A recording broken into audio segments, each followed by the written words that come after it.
모아 데이터는 인공지능 기반 이상을 탐지하고 그리고 예측하는 회사입니다. 저는 약간 회사의 전체적인 이해를 도울 수 있는 내용으로 준비를 해봤습니다. 이거 보시면은 이제 23년 1분기 매출 보면은 대부분이 AI 이상 탐지에서 나옵니다. 85.9%가 AI 이상 탐지고, 그 다음에 14%로 디지털 헬스케어인데, 그러니까 전년도에 비해서 올해 1분기에 좀 많이 비중이 커진 걸 볼 수 있습니다. 지금 디지털 헬스케어에 어떤 사업을 하고 있는지, AI 이상 탐지는 어떤 솔루션인 프로그램, 어떤 시스템인지를 한번 이해를 도와드리도록 하겠습니다. 이게 그 모아 데이터를 이해하시려면 이 AI 옵스라는 거를 먼저 이해를 하시면 좋을 것 같아요.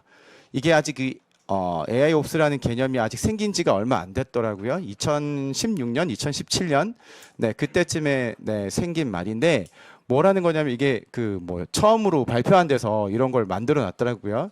전 보면은 그냥 그렇고요. 이걸 간단하게 말씀드리면은 지금 그러니까 여러 곳에서 여러 시스템들이 운영되고 있는데, 그 시스템들을 누군가는 관리해야 되고 누군가는 오류를 수정해야 되는데, 그 과정을 AI한테 시켜서 스스로 이상을 탐지하고 그거를 장애를 막는데 도움을 줄 수 있는, 그게 AI 옵스라고 생각하시면 될 것 같아요. 그래서 지금은 이제 사람들이 일일이 모니터를 지켜보면서 이상이 생겼을 때 대처해야 된다면, 이제 이 AI 옵스, 그러니까 지금 모아 데이터가 하고 있는 것들이 시스템에 적용이 되면은, 사람은 이상이 생겼을 때 그거에 대한 알림을 받고 그거에 대한 대처만 하면 되는 그런 시스템을 만들 수 있는 겁니다. 그러면 다음으로 이게 이제 아까 가장 큰 매출을 차지했던 그 시스템인데, 그 시스템 이름이 페타온 포캐스터입니다. 이것도 보면은 이거 되게 제가 그냥 간단하게 한번 말씀드려 볼게요. 되게 막 복잡해 보이지만, 서버나 데이터 센터나 여러 곳에서 여러 가지 자료와 시스템들이 막 운영이 되고 있잖아요. 그러면은 이거를 이 인공지능이 페타온 포캐스터가 데이터를 수집을 해요. 여기 보면은 이런 것들을 수집을 한 다음에 이 수집을 한 걸 분류합니다. 그래서 평상시에는 이상이 없을 때는 평상시에 그런 상황들을 스스로 학습을 해요. 근데 평상시에 뭔가 다른 게 등장했다. 그러면 이상을 감지한 거죠. 이상을 감지하면 이거를 알려주는 거예요.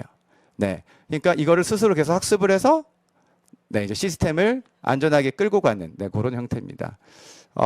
보시면은 이거를 이제 마지막에 시각화할 수 있고, 어떤 곳에서 문제가 생겼는지 알 수 있고, 그 다음에 문제가 생겼을 때는 알려주고, 그리고 스스로 학습하고 데이터를 모으고, 이런 것들을 페타온 포캐스터가 하고 있습니다.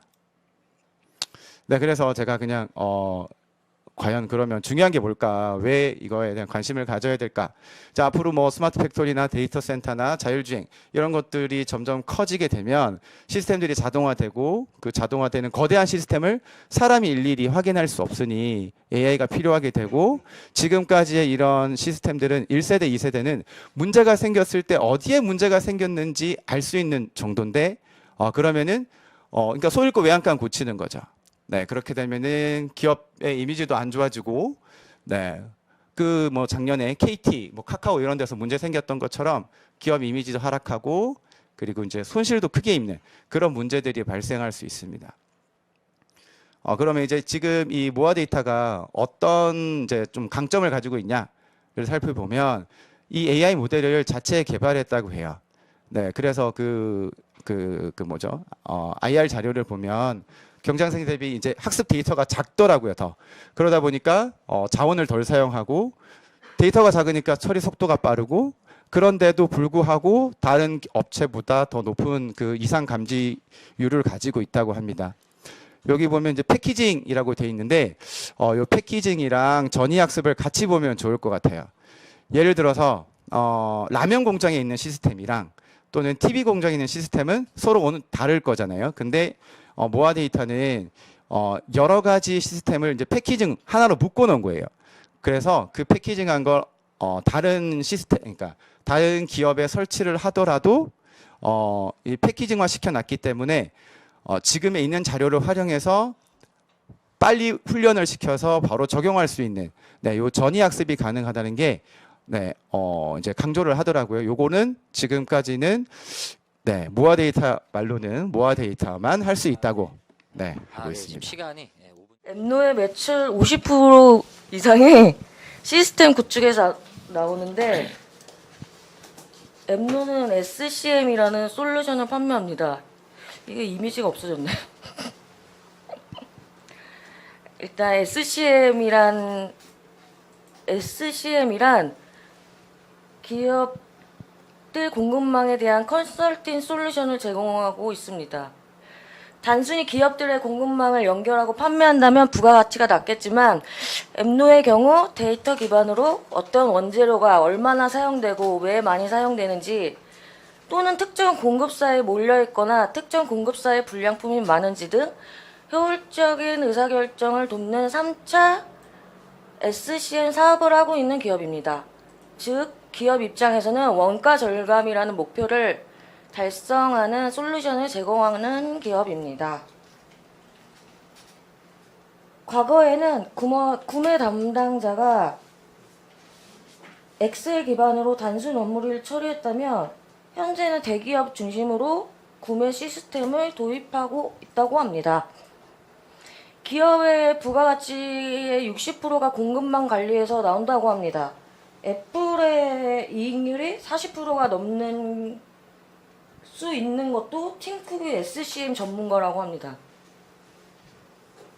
또 이런 솔루션의 경우 초기 인프라 구축에 많은 비용과 학습이 필요해서 한번 고객이 되면 다른 경쟁사로 이탈되기 어렵다는 장점이 있고 또 대기업의 경우 3년에서 5년 주기로 버전 업그레이드를 하는데 거기에 기술료 18%도 더불어 붙어서 증가해서 안정적인 매출 성장이 가능하고 구축한 이후에는 변동비 비중이 낮기 때문에 높은 이익률을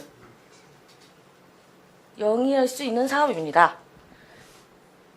앱노의 솔루션 중에 스마트 프라이스 닥터라고 있는데 이게 어떤 거냐면 자재 가격에 영향을 주는 변수와 구매 관련 과거 데이터를 결합해서 모델링을 통해서 가격 변동 추이를 예측하는 기능을 갖추고 이를 통해서 납품하는 협력사가 제출한 견적가가 적정한지 분석해서 AI가 예측한 단가와 견적가가 차이가 있을 경우 담당자에게 알림을 제공한다. 이런 솔루션이래요.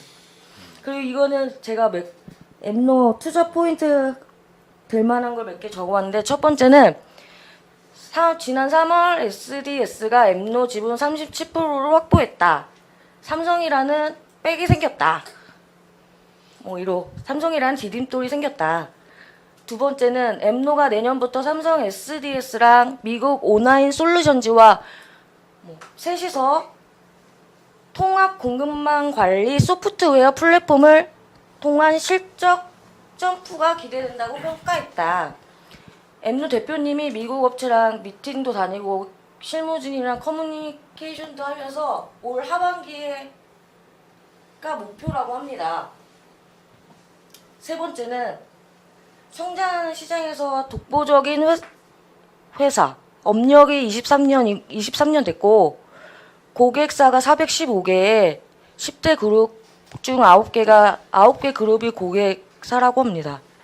더존 비디온이 ERP, 재무회계 전사적 자원관리 시스템을 하고 있는데 그건 이제 성숙 시장이고 SCM, 앱노가 하는 공급망 관리 시스템은 이제 성장 단계다 라고 할 수